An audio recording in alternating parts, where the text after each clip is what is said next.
part 2 of the budget build Supra. I picked up the MST intake used, and today it looks very simple. We're gonna install it. I started to remove this already, so I'm taking this off right now. But I'll show you a quick little rundown, not a full install video. It's very simple. It's not that serious, but it's pretty cool that I could just like swing this out the way. That's convenient. Just picked up some tools that it looks like I'll need. You probably won't need this if you don't have the brace, but this is just to get the brace off. And a flathead 12 and 13 wrench. More than likely, okay, that looks smaller than a 10 mil, so I'll probably get like an 8 mil or something. And just a ratchet and electric ratchet. Hopping straight into it, I just took the flathead and loosened this. I removed this so far, and I'm just gonna start taking off the box. I'm gonna wiggle this out real quick. I need 2 hands.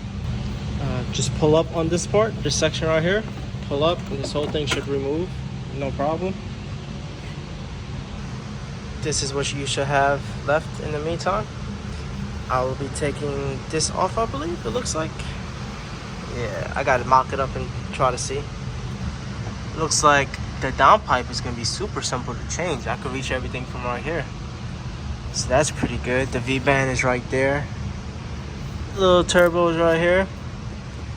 But that's pretty good to know. The exhaust is V-banded down there, the new exhaust. There's a little spring clip right here. That's why you have a long flathead. You go under, where's it? You go under it, and you kind of pop it up. It moves, and then you wiggle this box out. It is a little annoying to wiggle if it's stuck, but it comes out. That's the little clamp that you have to pry out. And there is a little pipe hose that you'd have to pull out from this direction, and a little clip that just kind of slides off of this little bracket right here. See, my gloves is already fucked up. Now you have to take off this little clamp right here. I think it's a one-time use only clamp, so when you take it off, whenever you want to go back to stock, you just have to buy one of these clamps to reconnect it.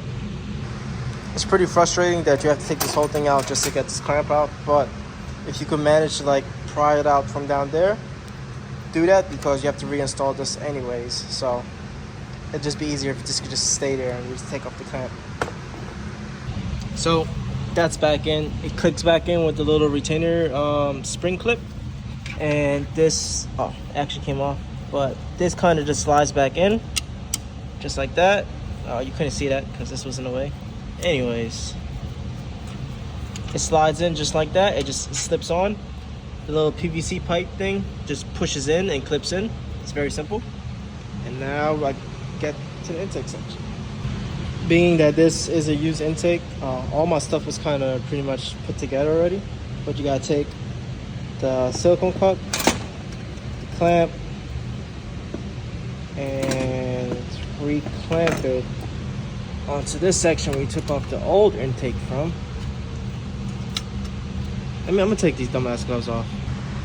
Like I said, since this is already kind of put together, I didn't want to take all this off.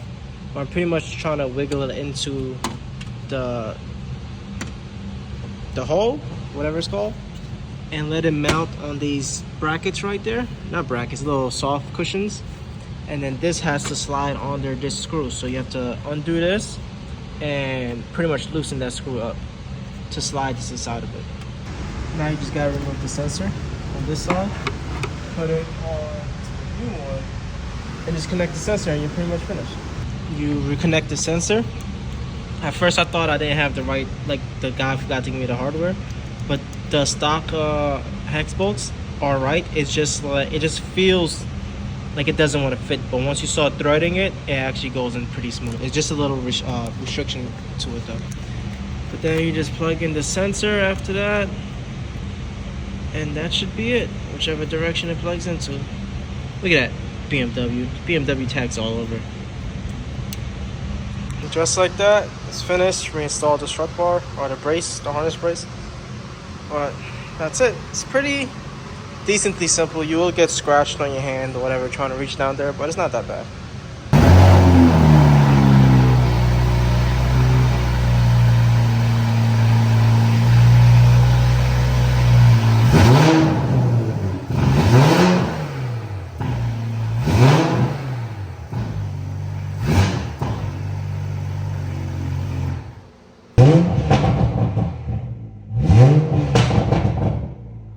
You definitely could hear like the turbo whistle a slightly more, like more whooshes and swooshes and stuff. But that's the end of the install. I'm heading home. Peace out.